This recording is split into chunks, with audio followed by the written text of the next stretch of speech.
আমাদের অনন্য স্টোরি সকল প্রকার পার্ট গল্প দেখতে আমাদের চ্যানেলটি সাবস্ক্রাইব করে পাশে থাকা বেল আইকনটিতে ক্লিক করে অল নোটিফিকেশন অন করে দিন। তুষারের অপারেশন, আমার জন্মদিনের জন্য এত কিছু, আপনি আমায় ভালোবাসেন এই কথাটা বিশ্বাস করতে চাচ্ছেন? কি লাভ এসব করে? বিশ্বাস করতে চাইছি মানে? প্রচন্ড রাগ উঠল। লোকটা সব জেনেও না জানার ভান কি করে করতে পারেন? একটু জোরেই বললাম, তুষারের অপারেশনে যত টাকা খরচ হয়েছে সব ফেরত দেব আমি আপনাকে। আপনার দয়া আমি চাই না, বুঝেছেন? আনিশা দয়া ছাড়াই বাঁচতে পারে। আয়াস অবিশ্বাস্য কণ্ঠে বলে ওঠেন, এসব তুমি কি বলছো? আবার ভালোবাসাকে দয়া মনে হলো তোমার? কেন আবার ভালোবাসাকে দয়া বলে অপমান করছো কেন? হ্যাঁ, তুমি ভালো নাই বাঁচতে পারো ভাই, কিন্তু এইসব বাজে বাজে কথা আমি সহ্য করবো না। শাট ইউর মাউথ অফ। ধরা পড়েও সত্যি চাপা দেওয়ার চেষ্টা করছেন? আমাদের দেখা হওয়া থেকে শুরু করে আজ পর্যন্ত আপনি দয়া করে যাচ্ছেন, সেটা আপনি স্বীকারও করেছেন, তবে আমার অগোচরে। আচমকা আমার গাল চেপে ধরেন আয়াস, আমাকে নিচে কাছে টেনে এনে রাগে গজগজ করতে করতে বলেন, আই লাভ ইউ। চোখের পলক পড়ছে না আমার। আমি যেন এক অবিশ্বাস্য কথা শুনে ফেলেছি। অদ্ভুত হলেও সত্যি যে আয়াস আমার আই লাভ ইউ বলেনি, শুধু বুঝিয়ে দিয়েছেন উনি আমায় ভালোবাসেন, তবে কখনো মুখে বলেননি। এটা ওনার প্রথম স্বীকারোক্তি। এভাবে রেগে কেউ কাউকে আই লাভ ইউ বলে কিনা জানা নেই, তবে এর আগেও আমি নীলাদ্রের মুখ থেকে আই লাভ ইউ শব্দটা শুনেছি। কখনো আমার এতটা সুন্দর লাগেনি। আয়েশের বলা এই তিনটে শব্দে যেন কিছু মিশিয়ে দেওয়া রয়েছে। আবার যদি আমার এই ভালোবাসাকে দয়া বলেছে তাহলে কিন্তু আমি তোমায় খুন করে ফেলবো নিশা। ওনার রাগান্বিত কণ্ঠে বলা হুমকি দেওয়া কথা শুনে ঘাবড়ে গেলাম, তবুও মনে সাহস রাখলাম। আমি ফোঁস করে শ্বাস ছেড়ে বললাম, কিন্তু নিজের কানকে কেউ অবিশ্বাস করবে কি করে? সেদিন কি আপনি ভুল বলেছিলেন নাকি আমার কান ভুল ছিল?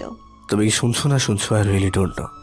এইটা শুনে রাখো, আমি তোমার প্রতি আসক্ত হয়ে পড়েছি সেই 2.5 বছর আগে থেকেই। এই আসক্ত না কোনোদিন কাটবে না, আর না আমি কাটতে দেবো। এর অন্যথা হলে আমি তোমায় মেরে ফেলতে পিছু পাও হব না। আমার বাহু ধরে ঝাঁকাতে ঝাঁকাতে বললেন উনি। আয়েশের জন্য কোনো কথা আমার কানে আসেনি, শুধু কানে বাজছে 2.5 বছর শব্দটি। উনি কি বোঝাতে চাইলেন আমায়? আমার মাথাটা ঝিম ধরে গেল।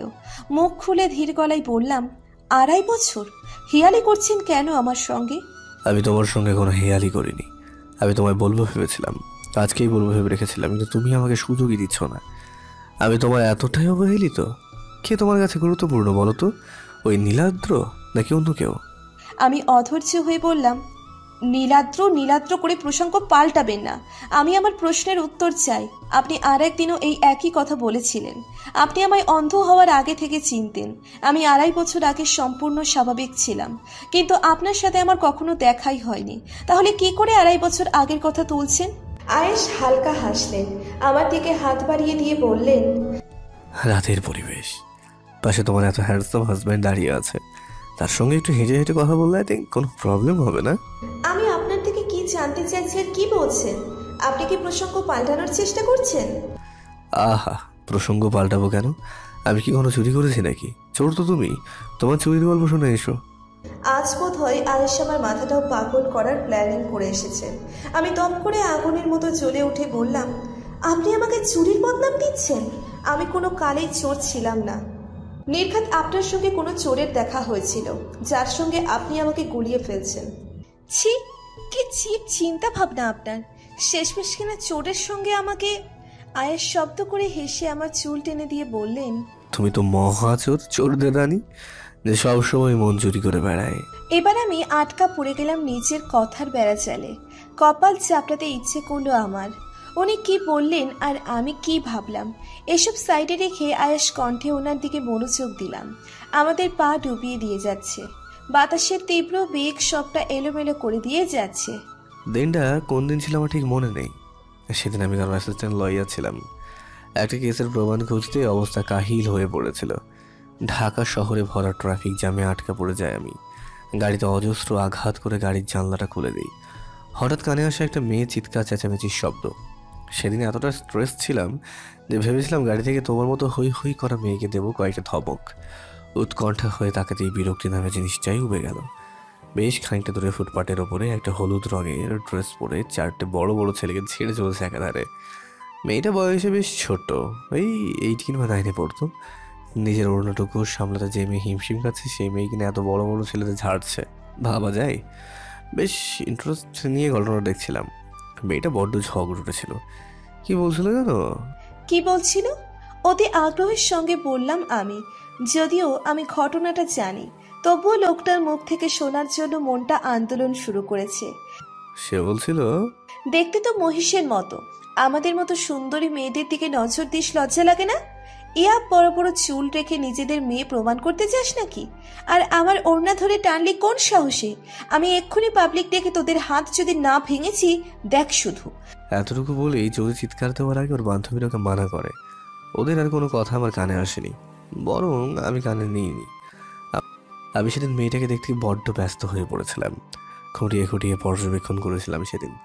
কোমরের একটু আগে পর্যন্ত চুল ছিল তার। ছোট্ট একটা চেহারা, বিকেলের রোদের আলোতে চোখ মুখ কুঁচকে যাচ্ছিল তার। সেদিন খুব হেসেছিলাম। সেই চাঞ্চল্যকর মেয়েটার কেউ নয়, আমার নিশা বাকি ছিল। আমার সবটা মনে পড়েছে। এই ঘটনা কি ভোলা যায় নাকি? এই ঘটনার সঙ্গে আমার অ্যাক্সিডেন্ট আর আমার অন্ধত্ব দুটোই জড়িয়ে আছে। একটু কেঁপে উঠে বললাম, তারপর কি হলো? আয়েশ এবার কিছুটা গম্ভীর হয়ে গেলেন। এতক্ষণ যেন উনি বেশ আনন্দের সঙ্গে কথাগুলো বলছিল, কিন্তু গাম্ভীর্যের কারণ খুঁজে পেলাম না আমি। গাড়ির ট্রাফিক জ্যাম খুলতে প্রচন্ড হর্ন বাজানো শুরু হলো। এক প্রকার বিরক্ত নিয়ে গাড়ি সাইড করে নিচে নামলাম আমি। কিন্তু তুমি মুহূর্তেই কোথাও হাওয়া হয়ে গেলে। আশেপাশে খুঁজেই পেলাম না। তোমার উপর এক পাহাড় রাগ জেগে উঠলো। তুমি আমার সামনে থেকে যাওয়ার সাহস কোথা থেকে পাও? হ্যাঁ, আমি কি করে জানবো আপনি আমায় দেখিলেন? আমি সেদিন বাড়ি চলে গিয়েছিলাম। মামার বাড়ি থেকে পড়াশোনা করতাম, তাই মামার বাড়িতে চলে গিয়েছিলাম। একটা কথা কি জানো, তোমার সঙ্গে আমার প্রথম আর দ্বিতীয় সাক্ষাৎ দুইবারই হলুদ রঙের ড্রেসে ছিল। আমি বুঝি না তুমি কি আমায় মার্ডার করার চেষ্টা থাকো নাকি সবসময়? আমার হাত একটু জোরে চেপে ধরে বলেন আয়াস। আমি ভ্রু কুঁচকে উত্তর দিলাম, আপনাকে মেরে জেলে যাবার কোনো শখ নেই আমার। একটা কথা বলুন, আপনি যেহেতু আমায় আগেও দেখেছেন, বলেননি কেন? আয়াস দীর্ঘশ্বাস ফেলে বললেন, তুমি জানো আমার ভুলে যাওয়ার রোগ আছে। সেদিন অতিরিক্ত গাড়ি হর্নে আমার অস্থির লাগা শুরু করে, মাথা ব্যথা আরম্ভ হয়।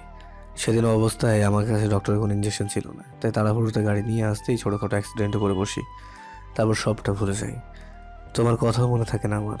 মাঝে মাঝে যতটুকু মনে পড়ছে সবটা উড়িয়ে দিয়েছি, কারণ তুমি নিতান্তই ছোট একটা মেয়ে ছিলে। কে জানতো এই বাচ্চাটাই আমার বউ হবে?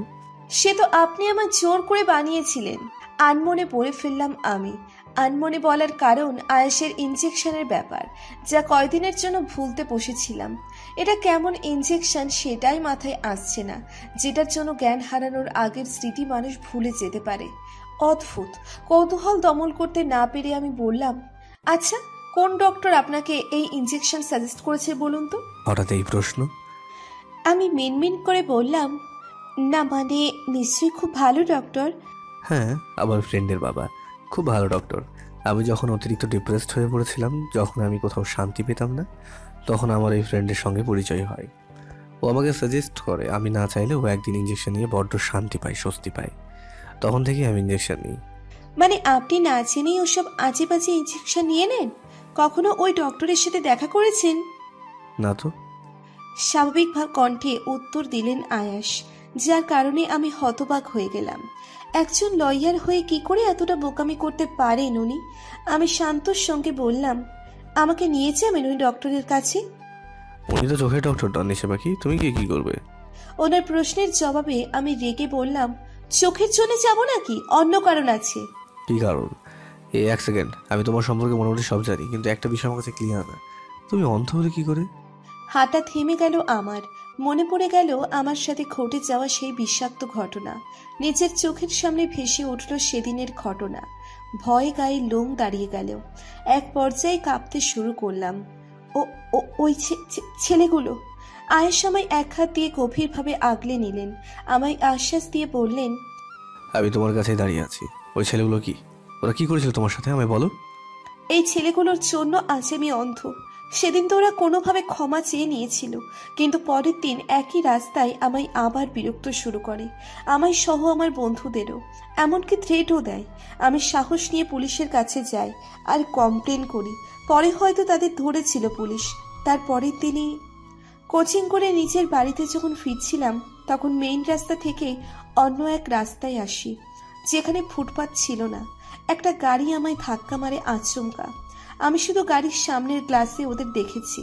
তবে কিছু বুঝে ওঠার আগেই ছিটকে পড়ি আমি। যখন জ্ঞান ফিরে আমি উঠে বসি। আমার চোখের সামনে চারিদিকে অন্ধকার ছিল। সকলকে চেঁচিয়ে চেঁচিয়ে লাইট জ্বালাতে বলছিলাম। তারপরই জানতে পারি আমি অন্ধ হয়ে গিয়েছি। কাঁদতে কাঁদতে জ্ঞান হারিয়ে ফেলেছি আমি। পরে বাবা অনেক চেষ্টা করেছিল চোখের অপারেশনের জন্য, কিন্তু টাকা ছাড়া তো এই পৃথিবীতে কিছুই হয় না। তাই হয়নি। বাবা আমায় নিয়ে কক্সবাজারে চলে আসে। তখন থেকেই আমার এই অন্ধের জীবন শুরু হয়। কথাগুলো বলতে বলতে গাল পেয়ে পানি পড়ে গেল। তৎকালীন আমায় আয়াস নিজের সঙ্গে একেবারে মিশিয়ে নিলেন। আমি আজ কিছুই বললাম না। আজ আমি সত্যি অর্থে পাশে চাইছি ওনাকে, তবে পরিবর্তে ওনাকে জড়িয়েও ধরলাম না আমি। আয়াস সেই অবস্থাতেই বলে উঠলেন, আই প্রমিস তুমি তোমার দৃষ্টি ফিরে পাবে। আর ওই ছেলেদের তো আমি কোনো মতে বের করতে চাই। আমিও তো দেখি ওরা মায়ের সন্তান। আমি একাধারে ঠোঁটে ঠোঁট চেপে কেঁদে চলেছি। আমার থুতনিতে হাত রেখে আমার মুখ তুললেন আয়াস। আমি চোখ বন্ধ করে রয়েছি। আমার ঠোঁটে হঠাৎ করেই নিজের ঠোঁটের স্পর্শ দিতেই কান্না 1 সেকেন্ডেই থেমে গেল। চোখ খুলে গেল। আয়াস হালকা হেসে বললেন, কান্না থামানোর সহজ আইডিয়া। নির্লজ্জ লোক। আয়েশ এবার আমায় ঘুরিয়ে পেছন দিক থেকে পেঁচিয়ে ধরলেন। আমার ঘাড়ে আলতো করে কয়েকটা পরশ এঁকে দিয়ে বললেন, এখন আমি শুধু তোমার এই বিষাদ কাটাতে চাই। এইভাবে নিজের বার্থডে স্পয়েল করবে না। তাই ব্লাডি রাস্কেলগুলোর কথা ভেবে সো স্মল বার্ড, তোমার জন্য কি করতে পারি এখন? আমি বেশ কিছুক্ষণ নীরব রইলাম। আসলে ভাবছি ওনাকে কি বলা যায়। ভাবা সম্পূর্ণ হতে স্ট্রেট কাট বলে দিলাম, আপনি আইনজীবী হিসেবে ভালো মানুষের পক্ষে দাঁড়াতে পারবেন? সত্যিকারের আইনজীবী হয়ে উঠবেন আমার জন্য? কথাটা শেষ হওয়ার সঙ্গে সঙ্গে আশেপাশে পিনপতন নীরবতা বিরাজ করলো। আমার কথার উত্তর দিচ্ছেন না আয়াস, আর আমি চাতক পাখির মতো উত্তরের আশা করছি। বেশ কিছুক্ষণ পরেও যখন ওনার কোনো উত্তর পেলাম না, তখন ওনার হাতটা ধরে একটু ঝাঁকুনি দিয়ে বললাম, কি হলো বলুন? হ্যাঁ বা না কিছু তো একটা উত্তর দিতেই পারেন। আয়াস আমার হাতটা ছাড়িয়ে নিলেন। ওনার ভাবভঙ্গি বলে দিচ্ছে উনি কোনো নেগেটিভ অ্যান্সার দিতে চান। আর আমার ধারণাই ঠিক প্রমাণিত হলো। এতদিনে অভ্যেস কি করে ছাড়বো? আমি কেমন প্রকৃতির মানুষ সেটা তুমি জানো নিশা পাখি। খারাপটাকে আপন করে নিয়েছে। এই খারাপটাকে পর করতে আমার মন সায় দিচ্ছে না। যদি আপনি আমার এই ইচ্ছে পূরণ করেন, আমার জীবনের সব থেকে বড় পাওয়া এটাই হবে। কিন্তু আপনি হয়তো আমার চেয়ে বেশি নিজের টাকা আর খারাপটাকেই বেশি ভালোবাসেন। তবুও মনের মাঝে সূক্ষ্ম একটা আশা ছিল বলে চেয়ে বসলাম আপনার কাছে। আপনি আমায় ভুল প্রমাণিত করলেন। আশাহত হয়ে কথাগুলো বলাতে অস্থির হয়ে পড়লেন আয়াস। হয়তো মানুষটা নিজেও দোটানায় পড়েছেন, কিন্তু আমিও ঠিক করে নিয়েছি যে যদি এই উন্মাদ লোকটার সঙ্গে সংসার করতেই হয়, তবে স্বাভাবিক মানুষ করেই ওনার সঙ্গে সংসার করব, এর আগে নয়। লিসেন তুমি, আমি কোনোভাবেই থাক না, কোনো বাহানা দেওয়ার দরকার নেই। আমি বুঝেছি আপনার ভালোবাসা আপনার টাকা, লাক্সারি এসবের কাছে ফিকে পড়ে গেছে। কতটুকু সম্পূর্ণ করতে না করতেই ধমকে উঠলেন আয়াস। আনিশা, এই একটা কাজ আপনি ভালোই করতে পারেন, ধমকে চুপ করিয়ে রাখা। অনেক রাত হয়েছে, বাড়ি চলুন। মা বাবা চিন্তা করছে হয়তো। হাঁটা দিলাম আমি আয়াসের পাশ কাটিয়ে। কয়েক পা ফেলতেই কোলে তুলে নিলেন আয়াস। বিস্ময়ের চরম পর্যায়ে পৌঁছে গিয়ে অপ্রস্তুত হয়ে ওনার শার্টের কলার চেপে ধরলাম। নিজেকে সামলে নিয়ে বললাম, কি করছেন এটা? নামান। ওকে দেন, আমি তোমার একটা ডিল দিচ্ছি। কে ডিল? আয়াস আমায় নিজের সঙ্গে আরো মিশিয়ে নিয়ে আমার গালে ওনার নাক দিয়ে স্লাইড করে বলেন, তখন তোমায় আই লাভ ইউ বলেছিলাম না, এখন তার অ্যান্সার চাই। আই লাভ ইউ টু বলতে পারো বা আই হেট ইউ, আমি মাইন্ড করবো না। জাস্ট যে কোনো একটা বলো, কোল থেকে নামিয়ে দেবো। রাগে দুঃখে আয়েশের কাঁধে খামচি দিলাম আমি। যদিও আমার এত বড় বড় নখ নেই যে খামচির মাংস তুলে ফেলবো। টেনশনে দাঁত দিয়ে কেটে কেটে নখ গায়েব করে ফেলেছি। এই রাক্ষসী মেয়ে, খামচে মেরে ফেলতে চাও? আপনি খুব বাজে ডিল দিয়েছেন, সব জেনে শুনে দিয়েছেন। নিচে নামিয়ে দিন। আপনি জানেন আমি এটার উত্তর আপনাকে দিতে পারবো না, কারণ আমি থেমে গেলাম। পুরো বাক্য বলার মতো সাহসও পাচ্ছি না। আয়াস সেধে প্রশ্ন করলেন, কারণ আমি তো তোমাকে শুধু আই লাভ ইউ বলতে বলিনি, আই হেট ইউ বলতে পারো। নিচে নামিয়ে দিন। আচ্ছা শোনো, কারণটা আমি বলি। কারণ হলো তুমি নিজে বুঝছো না তুমি ঠিক কী চাও। তোমার মনে আমার জন্য অনুভূতিটা ঠিক কী, ভালোবাসা নাকি ঘৃণা, সব মিলিয়ে তুমি প্রচণ্ড কনফিউজড। সে কারণে দুটোর একটার উত্তর দিতে পারছো না। আমি উত্তেজনার ওনার কথায় সম্মতি জানাতে গিয়েও চুপটি করে রইলাম। লোকটা মনের কথা বুঝতে এক্সপার্ট। আয়াস আমাকে ঝাঁকিয়ে বললেন, Am I right? আমি উল্টে না বোধক মাথা ঝাঁকালাম। আয়াস হেসে দিলেন। ওনার এই হাসিটা গা জ্বালানো হাসি। হাসতে হাসতে বলে উঠলেন, আমি বুঝি না, তোমরা মেয়েরা কি কখনো নিজের হার স্বীকার করতে জানো না, নাকি শুধু তুমি নিজের হার স্বীকার করতে জানো না? আমি ভেঙচি কেটে বললাম, এটা কোনো খেলা নয় যে হার জিত টেনে আনছেন। এনিওয়ে, রাতের আইসক্রিম গলে গেল, তবুও তোমার মন গলো না। Take it. আমি মুখ ফুলিয়ে বসে থাকলাম। আস্তে আস্তে আমায় নিয়ে হেঁটে চলেছেন আয়াস। আমার নিরাপত্তা দেখে বাজখাই কণ্ঠে বললেন, কি হলো, নেবে নাকি ফেলে দিয়ে কোমর ভাঙবো? আপনি আমায় ফেলে দেবেন? হ্যাঁ, এটা আপনার দ্বারা হবে না। কথাটা ভাব নিয়েই বললাম আমি। আমার কথা শোনা মাত্র আয়াস 2 হাত দিয়ে আমায় আলগা করে ফেলে দিতে চাইলেন। আমি নিচে থেকে আয়াসকে জড়িয়ে ধরলাম।